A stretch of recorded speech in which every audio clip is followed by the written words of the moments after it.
Hello, cultivators from around the world. Jordan River here for another episode of Growcast. Today with Brandon Rust. Brandon Rust is back on the line, the soil guru, the natural farming master. It's a great episode. He answers questions from the Slack chat. I ask him questions. He talks about what he's diving into.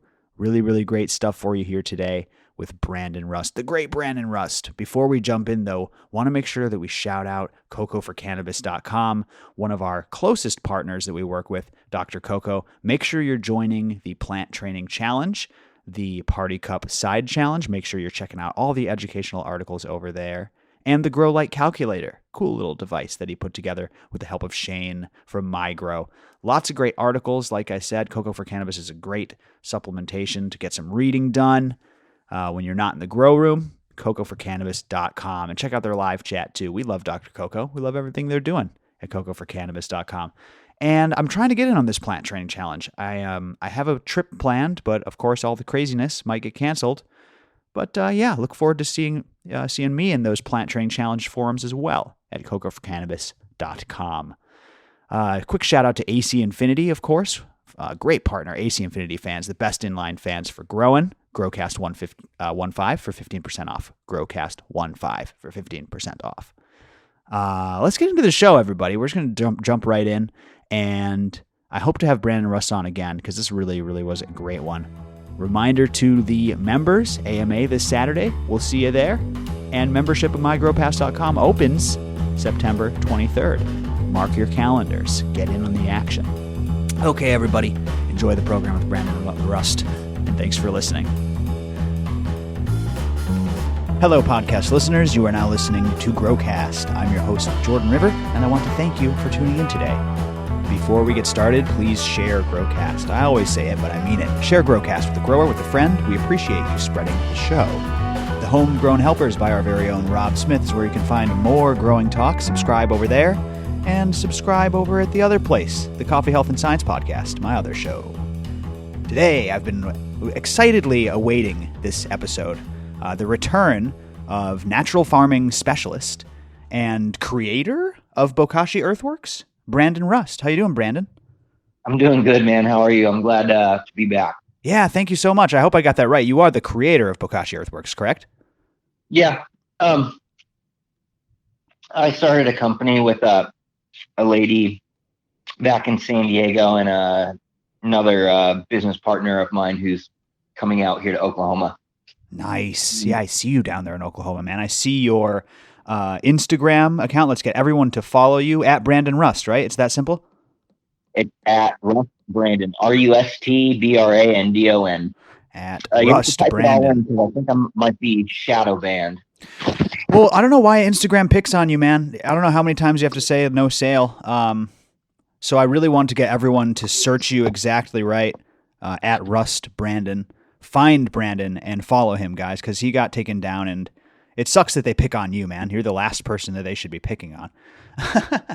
Well, I try to I leave my profile open so that way people can find information and science, on cultivation practices, and so they can better, I try to direct it so that people can understand the functions behind the system, and how these things operate. So I appreciate it so much, man. You dive into these very specific processes, like you said, but then also great job on your. You look like you're crushing it in Oklahoma, man. I've never seen such. Your plants just look happy, man. They're not just lush and green. They're all praying. Every picture. Yeah, just really impressed with your organic farming style. I really am, especially because I'm just coming to the end of my first organic run. When I was growing in Humble all those years ago, I was on the bottle for 5 years. You know what I mean? So this is my first organic run, and it's great to kind of like look at your cultivation as kind of a role model. Oh, well, I appreciate that, and I'm glad that I can set an example because I'm really happy with the results of everything I've done. And it's really been years of work and changing the system to to the point where it's at right now, where I can be using the least amount of inputs and doing the least amount as far as like having to purchase extra things that have to go in there That's so cool, man. I want and to being dive able to into all of it. maximize I the want to output. I want to talk about the stuff you're studying with microbes. I want to get to listener questions first, though. If I may be selfish, I just experienced the power of Bokashi for the first time. Wolfman sent me a bag, and I was a little surprised by that bloom that formed on my soil. But my gosh, man, I'm growing green beans naturally. I'm growing cannabis, all natural. And the Bokashi is really doing wonders. I really highly recommend that people try this stuff. Yeah, and what's interesting is so there's different ways to go about doing it. Different people create their bokashi specifically for different things. Some bokashi is manufactured strictly for like compost accelerating or bokashi composting, like kitchen Oh, scraps. I didn't know that. And then like what I do is I actually add a lot of organic inputs, a lot of mineral inputs, particularly into my bokashi because it's more for you. It's geared for cultivating Oh, cannabis. nice. So it's going to give your plant some food. I'm into that.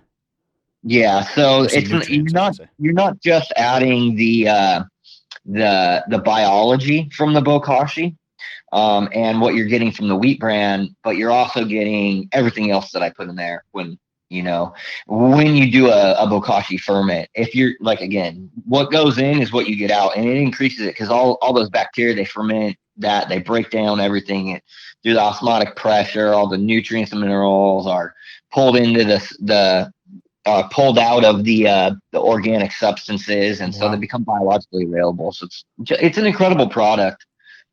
Man, I'm all about it. I'm totally sold. Um, so let's see. Where do we go from here? You're in Oklahoma. How is it down there? You relocated there to. I love what you and Stephen Reisner and all these guys are doing. You're pouring your knowledge into a. It seems to be a very receptive new market. Yeah, so I'm from California, San Diego, born and raised, and I operated out there on the black market for years with, working with the Bull Rider and the P91 crew, doing a lot of my own stuff. And, I had an opportunity to move out here. We talked about this on the last episode that I was on, and I'm the cultivation director for a large organic facility, and we use all LED lighting. We use, all no-till cultivation style with mostly just mineral inputs. And it's all science-based too. We have our integrated pest management. I do soil testing bi-weekly, so I can see That's crazy. the levels of the nutrients and also how that falls into solution. Because one of the things that we are looking at is we're not just looking at what is in the soil, but with the Malic 3 testing that I get done from Logan Labs, I can get the saturated paste test done. And that basically tells me how soil falls in the solution. So when I water the soil or water, it tells me what becomes immediately available chemically that the plant can utilize. Wow. So that's what I mean by falling into solution. How the soil falls into solution. What's available when it's being Wow. watered. So if you look at those numbers, those are the real important ones because those are going to tell you, there's a correlation between the test and then how it falls into the solution. So we want the solution to be at a certain level, and so we have to, match and kind of collect data so we see, how to keep the soil levels, the soil test at where we want them so that they do fall into solution at the right ratio. Right. Man, So yeah. I love the infographics. I want to dive into what you're currently interested in. You mentioned in a message off air, you were talking about bacterial endophytes and talking about the rhizosphere. And just talk to me about what currently piques your interest. That's what my listeners want to hear. okay, so I've been going down quite a few rabbit holes, and I've been studying a lot of cellular biology and trying to understand the mechanics of how these different systems are working. And what I've really come to realize is that everything is driven by bacteria, no matter what it is, even fungus, right? Fungus, plants, people, everything, even environment can be manipulated by bacteria. So bacteria is, I think, the driving force behind all biology in nature. And I'll tell you why, right? So here's a funny argument that sometimes that I hear. Bacterial versus fungal dominated soil, right? Have you heard? Sure. Yeah. Mary Beth has talked about the balancing of those and all that. Okay, so here's the funny thing, right? So inside a lot of these fungal components are bacterial endophytes that are actually working synergistically or antagonistically or mutualistically, or just opportunistically with these different organisms. But there's tons of bacteria inside of these other organisms as well. So it's all bacteria, is what you're saying. So what I'm saying is all bacterial driven. So even if you're looking at something and you're seeing huge mycelium networks that are created by fungal, the one thing that is really interesting is without being able to take genetic sampling to figure out exactly what these are, because there's a lot of bacteria, one of them being Acomycetes, I think is how it's pronounced. This is a common soil microbe. It's responsible for when that scent that you smell after a rain, that fresh smell. Ooh, but they can create high fulfillments, but it's a bacteria. So it may look like fungus in soil, but it's really just a byproduct of a type of bacteria. Jeez. But again, wow. I think that bacteria is really what's driving it, and what's driving it is its ability to edit genes, right? Whoa. Inside of plants, inside of bacteria, they have the ability through methylation, which is a process in which our ARNA and like the protein synthesis, where they combine all of these proteins to make RNA and DNA. And what they can do is they have these things called indels, and they're able to change the codons. And codons on genes are like stop and start points for the read. Right. Right. The kind of the switches. Yeah, they're the switches, right? Wow. And so these different types of endophytes, they have the ability to change the coding basically through the codon where the codon placement. So it's altering the plant's gene. I hope that my listeners don't tire of me always relating it back to my other shows and my other work, but this is so similar, Brandon, it's so similar to like health science and the microbiome and how that affects our genes. No, and that's the whole thing, right? So there's called a holobuoyant, right? And the holobuoyant is the entire microbiome of a system, right? So you have one. So all these systems in nature, they mirror each other. It's why in the ancient schools of mastery, you see as above, so below. You're talking about the Hermetic principles, within, my friend. I'm right there alongside you with Hermes. Yep. So if you're looking at natural systems in nature, they mimic each other because they operate fundamentally the same. That's crazy, right? Yeah. And so we live in a chemical world, right, where everything is chemically driven, but it's chemically driven through bacteria, right? And then when we look at a holobuoyant, let's say of a plant, we have the endosphere, we have the phyllosphere, we have the rhizosphere, right? They all contain different types of microorganisms, all different types of family, and they work. And the objective is to create homeostasis, right? Where everything is working synergistically, right, where everything is mutualistic, where you can find complete balance. All the needs are being met, exactly balanced. Yes. So when you can find all this proper balance through, my theory is like this. We oftentimes think of environmental, like let's take cannabis, our environment where we cultivate. I find that higher temperature and higher humidities seem to work way better for growth, overall health. And I think about it and I think, you know what, the same thing is happening for the different types of bacteria. Like if I was going to culture these in a lab, they would want the same types of environment, Oh right? man, I And so like it. it makes sense that we're not so much giving an environment just for the plant, but we're giving it for all of those, for that hollow buoyant, right? So those things can all operate at optimal ranges so they can create homeostasis. God damn, man, you're blowing my mind. I don't mean to just blow smoke, but it's great because you come and you drop science, and then immediately after you're like, oh, by the way, run your plants a little bit warmer, like really applicable too. So that's awesome, man. Fucking dope. That's all I can say.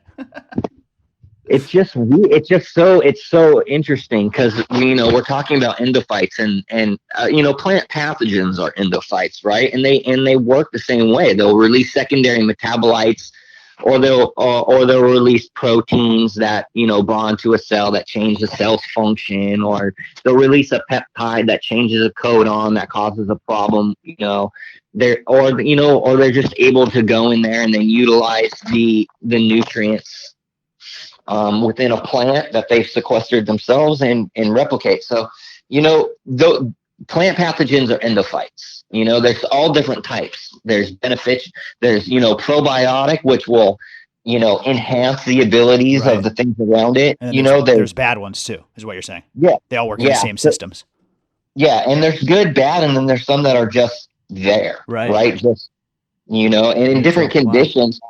I actually just read an interesting report on, how something that is symbiotic, that has a symbiotic relationship, let's say arbuscular mycorrhizal fungi in this case of the report, how they can actually become pathogenic if the conditions are, for instance, in this report, it was saying that, with a certain level of phosphorus, if it's low, then the associations become symbiotic.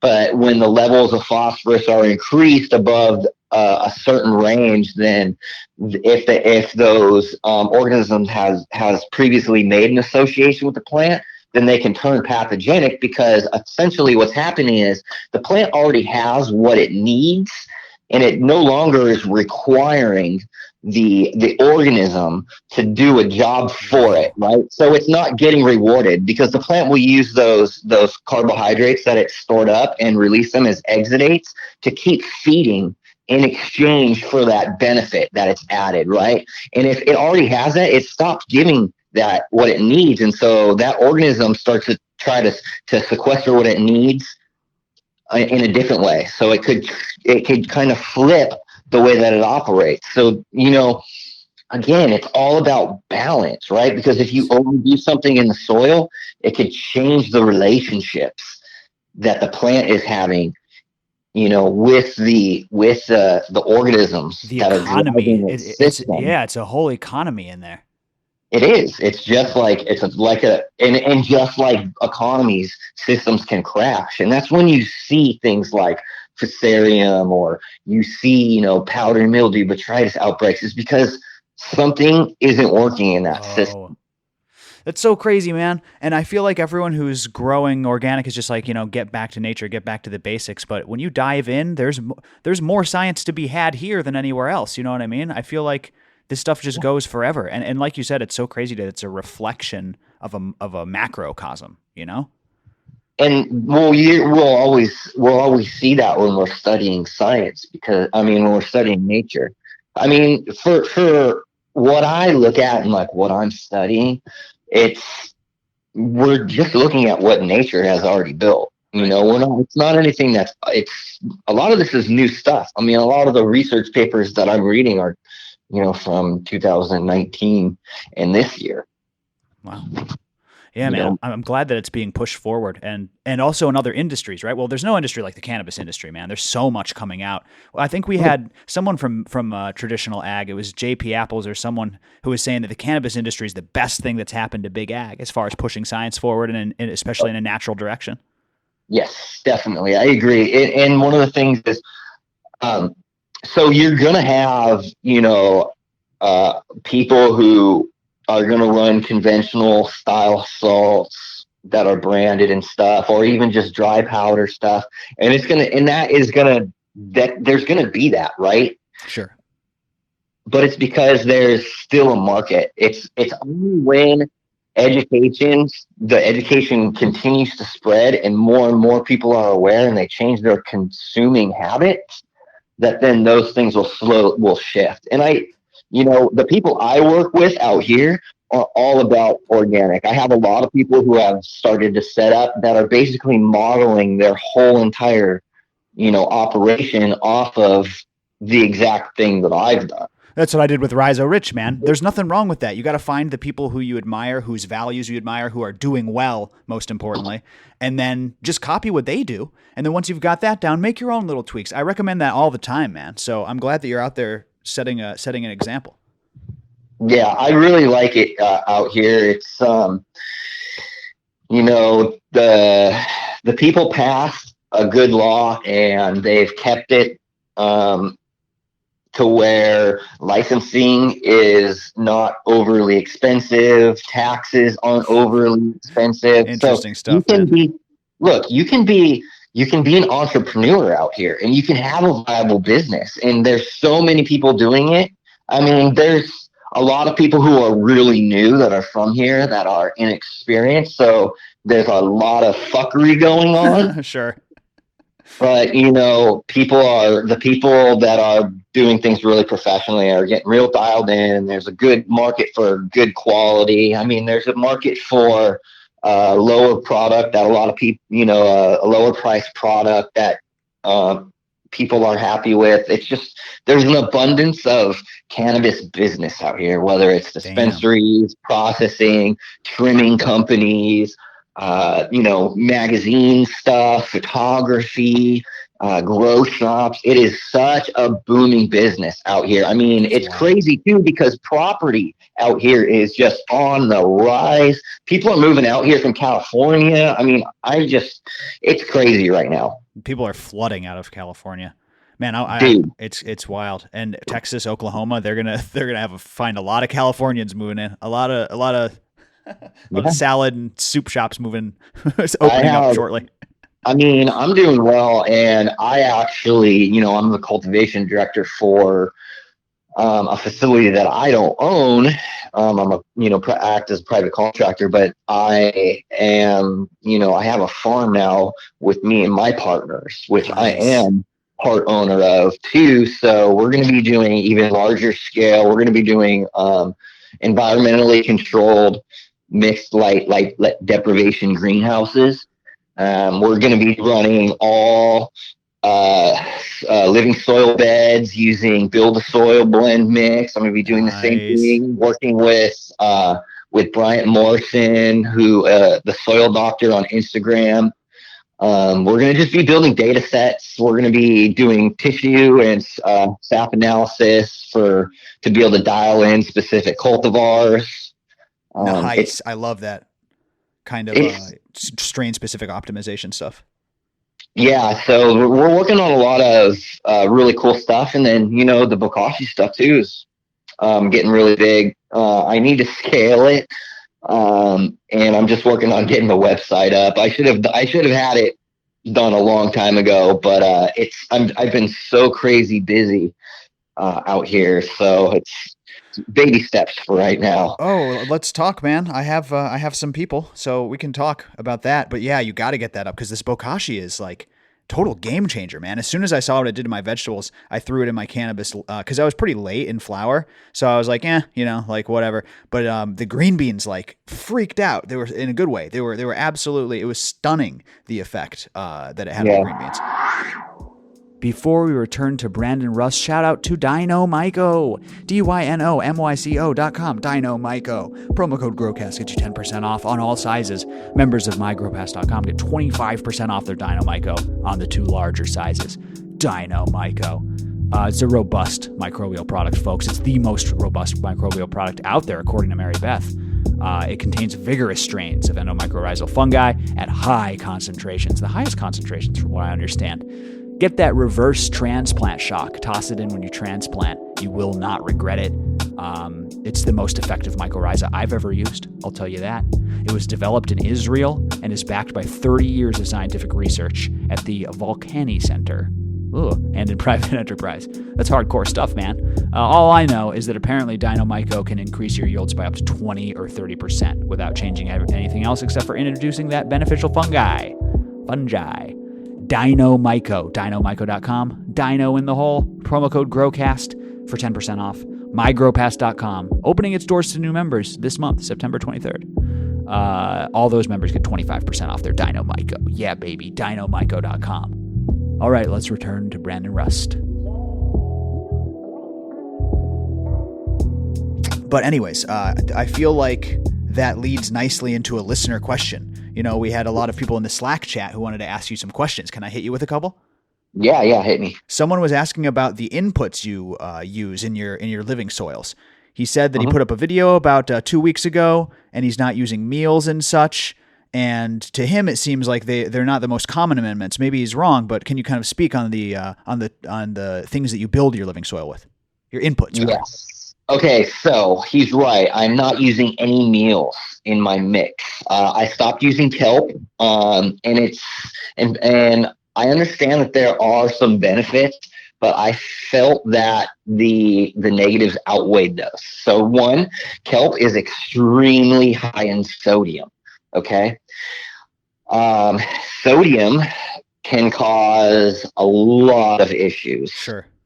A ton of issues. I mean, it's the number one issue in nutrient lockout. Isn't it kind of the same reason we don't use synthetic fertilizers? Is they're like all chelated to salt molecules, right? Yes. So it messes with the internal osmotic pressure of the plant. One. To have a salt content. Also, it blocks out a lot of the other elements such as iron and magnesium. So you could have plenty of those in your soil, but if your sodium is too high, they're not going to be available. Wow. So that's, there's different antagonistic relationships with different things, and bicarbonates and sodium are probably that. And if your chloride is way off the scale, those are two things that can really mess up with the functionality. So I've been doing a lot of agronomy work so I can understand how all these things kind of work. And and kelp is high in the sodium, so you're cutting that out. Yeah, so I'm cutting out the kelp. It's high in sodium, and also for whatever reason, it attracts fungus gnats really, really bad. I didn't know that. And I was thinking about it, and I was like, yeah, I don't know what it is, but I see it if I do an application, and I use Bouveria bassiana. Mm-hmm. Like every 4 days we do, I drench my soil as a protectant, right? And we shouldn't see any, and it's, they don't become an issue unless you do that. So it was like, I'm not doing that. It was. I mean, that's what I've seen through my observation. I don't know what the cause behind that is, but that's another reason that I stopped. Interesting. Well, fungus gnats are always a common presence in this Slack chat, so people appreciate any fungus gnat talk. I'm sure that would be a little snack for those bastards. Okay. So here you go. Just for anybody, for your listeners, if you want to get rid of fungus gnats organically in a soil system, Bacillus thuringiensis, israeliensis, Bouveria bassiana, and Steinernema feltiae, which are nematodes. So the first one, the Bacillus thuringiensis, is a bacteria, or it's actually a toxin that's derived from the bacteria. The bacteria produces this toxin. Nice. Bouveria bassiana is the entopathogenic fungi. Sure. And then the nematodes. The nematodes is the last one. So those will get rid of the eggs too. All of them? All three? Larvae, eggs. If the adults come into contact with the spore of the Bouveria bassiana or the Bacillus thuringiensis toxin, it will affect them as well. Nice. Good to know.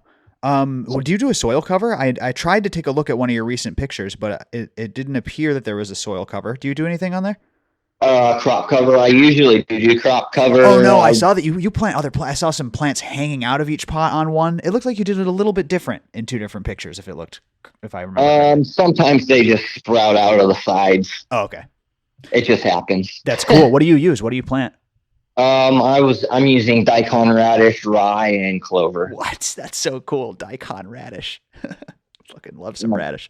That's cool, man. Yeah, well, usually, you know, I'm debating on whether or not I want to continue to use the crop cover because it can be kind of a hassle because you have to go and chop it down and then, plant more, mulch it. And, I'm not necessarily seeing, as far as the soil testing goes, a direct benefit correlated.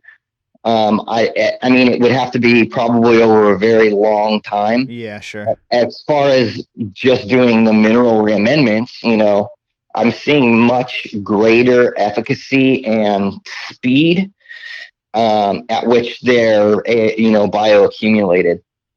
Yeah, I mean, I guess that makes sense. I'm interested to see how that plays out if you test other crops near your cannabis, but I mean, some of your tests are coming in so high and so delicious. I'd imagine that it's just getting your soil right, getting your environment right. You're going to get some fucking killer cannabis. Anything beyond that's probably going to be pretty negligible. But maybe I'm wrong about that.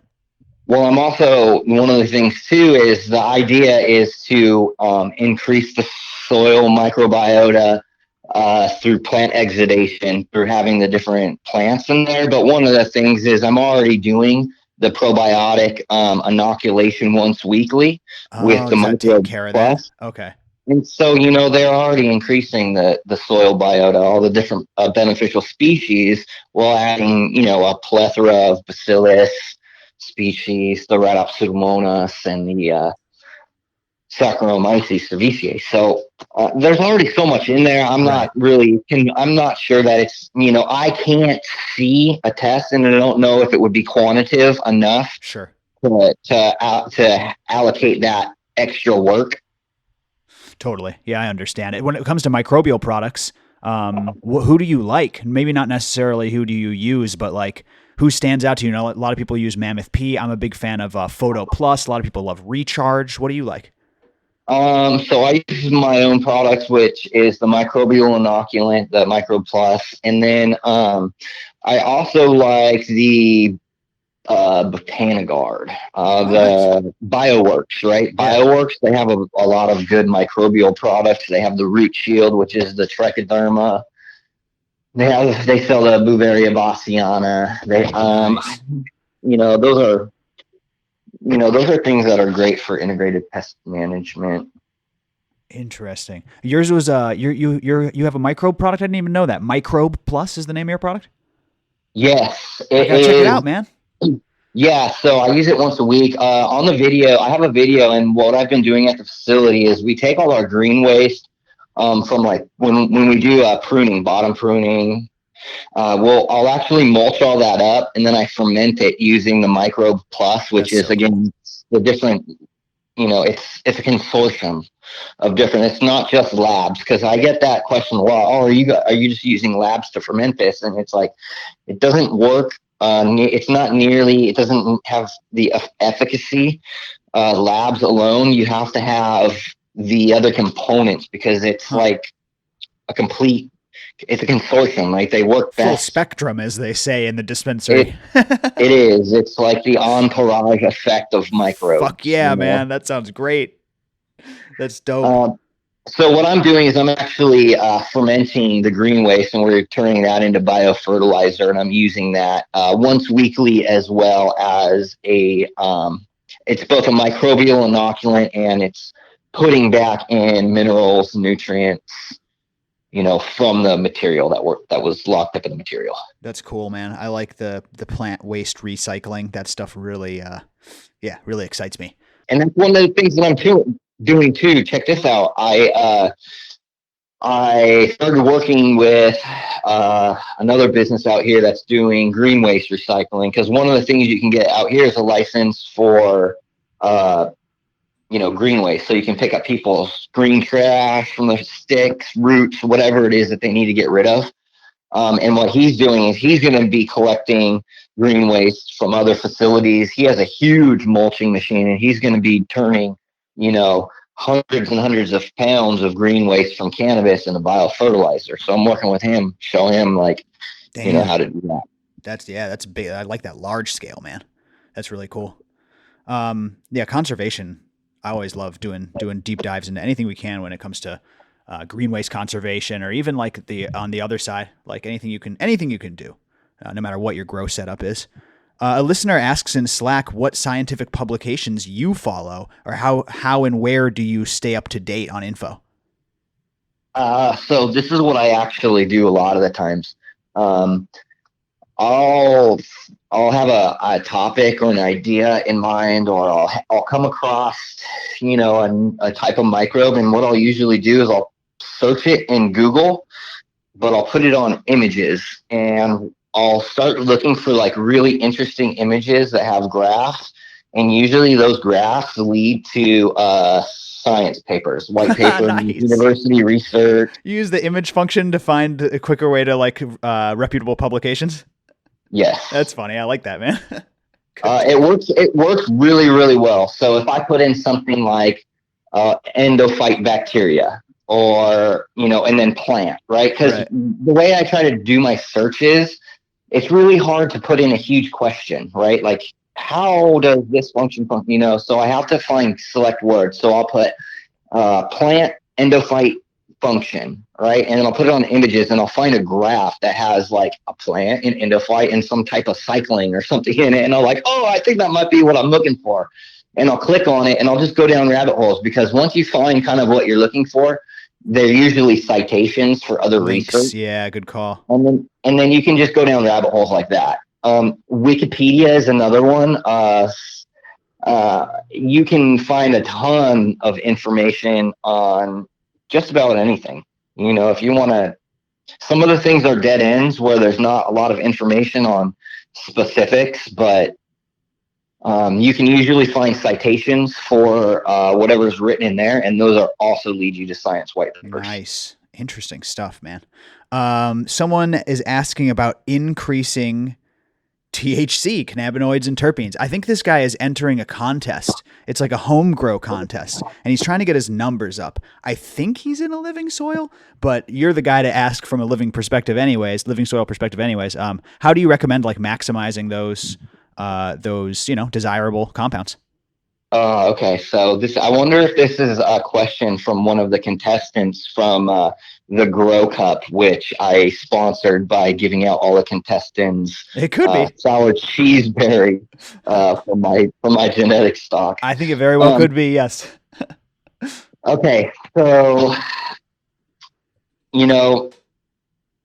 I myself, I don't chase numbers. THC. Yeah. I chase high terpenes. That is my goal. But THC and how much a plant is able to produce is usually going to be based off of genetics. Nice. Good place to start. If you have a healthy plant and it's healthy throughout the whole cycle, and it's not lacking on any of the things that it needs, it's going to be able to produce a higher amount of secondary metabolites. If you're not doing such a great job, it's not going to be as potent. It's just as simple as, your growth style. Also, what you feed it could, if you're using, enhancers like synthetics, I know that can play a role. It's just, for as far as me, I don't have anything. I don't have anything that I can just give a plant, be like, oh, this is gonna increase. No secret weapons of any kind. But you're saying optimize the environment, let the plant express itself. What about some stressors? Isn't there some research on drought stress in flower? Have you looked into that? Is there any meat on that bone? Mm-hmm. Yeah, there is actually. So there was some research that was done. Jack Greenstock on IG, who is one of the panel members for the Cheap Home Grow that we do on Sundays. He always talks about the experiment that was done with lavender, and they did a dry stress to increase its secondary metabolite production. In this case, I think lavender's main secondary metabolite is the terpene linalool, Yeah, if right. I'm Oh, yeah. mistaken. You're right. So yeah, there's been studies on that, but it's been studied in cannabis as well. You can increase the secondary metabolite production through dry stressing. Kind of a risky move, if you ask me. It is, and I don't do it. Here's my thing, right? I understand that certain stresses will trigger a response in plants, but I like to keep things, like I was talking about earlier, in homeostasis. Sure. That's your values. You're keeping and that's what I said earlier. I see that in your pictures, man. They're not just green like some of these synthetic growers that I see doing very, very well for themselves. They're extraordinarily healthy. They're all praying. It's crazy. You really do keep a healthy plant, man. A healthy crop, I should say. I appreciate it. I do my best to just not overdo it. I don't overthink things too. I think a lot of people overthink things, and they're pushing so hard. And my thing is, you can, I don't do much, man. I mean, I give those things water. I give them biocontrol. I had to obviously dial in my system for the first couple of months. I was new to LEDs, and I found out that I have to run my temperatures and my humidity much higher using them. But it's paying off, because again, I'm still getting those really high terpene numbers, just like I have been for the last. But didn't you just test at 30% THC too? I think I saw that last report was like 30% THC, 6% terpenes. Am I misquoting that? So I had the Limarilla, which was 5% total terpenes, but it tested at just under 19%. And then the Gorilla Glue was like 27% THC. It was actually like 30.72 THCA. That's what I was wondering. And like 0.89% delta 9. Mm-hmm. So together it was like 32%. But what the labs do is they do a conversion after decarboxylation to where it's like, if this was converted, it would be and then it says 27%, right? So it averages out at like a 27% THC, and I had 4.1 1-0 on the terpenes. Oh, that's okay. Maybe I'm mixing up the two, but still very impressive. Yeah. Super impressive. Before we get off of the metabolites, though, what about UVB light, anything like that? Have you studied that at all? Yeah. So, full spectrum lighting, you're gonna create more secondary metabolites. There's some science on it, and I can't quote the science like word for word like I probably could with some other stuff. But I know that both UV spectrums and far red have an effect, as well as the greens, which penetrate deeper into canopy spaces. I'm not sure. I think it has something to do with the photoreceptors and the ability for the plant to create certain to metabolize certain proteins and synthesize things better. I have no idea how it really works. I see a few growers who are into it, but it doesn't seem like it seems to be a little bit negligible, at least with the current technology. It's so complex, man. I know this, right? I tested out, did some R&D testing last year for the Sun on Demand, which is a plasma light, and that mimics the frequency, the wavelengths of the sun and the spectrum of the sun. Uh-huh. It's the closest thing that you can use indoors, and plants absolutely respond to it great. I mean, my plants I would never go back to like high pressure sodium indoors. Yeah, right? Never doing HID again. In the Stone Age with me. Not in an indoor setting. No, I mean maybe for supplemental lighting. Yeah, outdoor. That's where everybody's headed. But it's the technology is there. We're getting great par readings. We're getting great spectrum. It's, and again, you can see the results. My results didn't used to look like that, but when I switched to the CMHs in 2014, that's when I saw it. I saw immediate difference. Interesting, man. I want to make sure we have enough time for one last question, and then that same Slack member wanted to hear about the products that you're working with. So let's give you time at the end to tell us everything you're doing and plug the IG. But first, Jimmy C is asking about humic acid and fulvic acids, saying that he's heard that humic acids are larger molecules and work best in soil mediums, and that fulvic acids are smaller. If you have an acid supplement that has humid and fulvic, will the humic component be a negative in hydroponics? What are your thoughts on humic fulvic acids?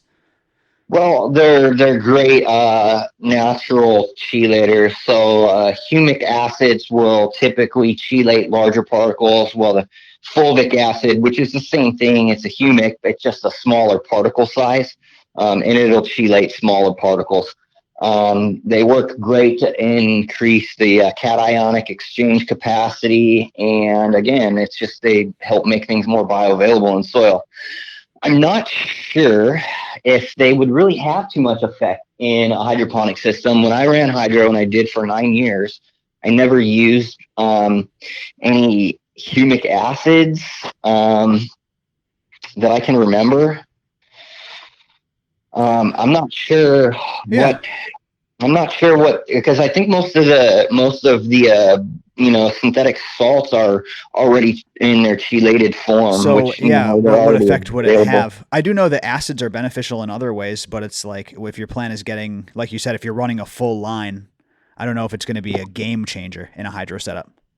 Yeah, my hydro stuff is pretty rusty. I think I might have used humic acid to either raise or lower pH. I think I was using it. I think I was using it to lower pH at one time in my reservoirs when I was running hydro, because it was somebody just said it worked real well and it was cheap to do. So totally. But it was a long time ago, man. That was like back in, I think that was back in like 2007 or something. Right on.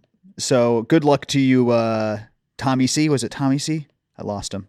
Good luck to you on the acids. I'm using citric acid right now. Just a good old lemon. Get some photosynthesis plus. Maybe switch that with some recharge, some nectar for the gods. Sometimes I give it a little extra boost, but mostly everything I need is in the soil, man. And I got to tell you, Brandon, I'm never going back. I've recommended the organic style before I instituted it in my garden, and now that I finally got my license and I'm doing a fully legal grow, I can show the world, and god dang, it's easy, man. It's easy, it's fun, and I'm impressed with the results. I'm never going back to the bottle, ever. Yes, that's great. I love hearing that. And you know what? One of the things too, I didn't get to really touch too much on the inputs that I was using. I don't use any of the meals. All of my stuff is actually all mineral based, right? Take your time. Yeah, no, go back to that. I really want to dive into this. How did you come up with your blend? What are you using and why? Okay, so I did based off of the minerals that I needed in my soil. So it's really funny because we see NPK as our macronutrients, and it's labeled on everything. But what I'm actually seeing is calcium, sulfur, potassium, nitrogen, and phosphorus in that order is what these plants are eating. My plants are eating massive amounts of calcium and sulfur. So I feed them a ton of gypsum. Right. Rhizo Rich has been talking about this. He's going to smile when he hears this. Right. So they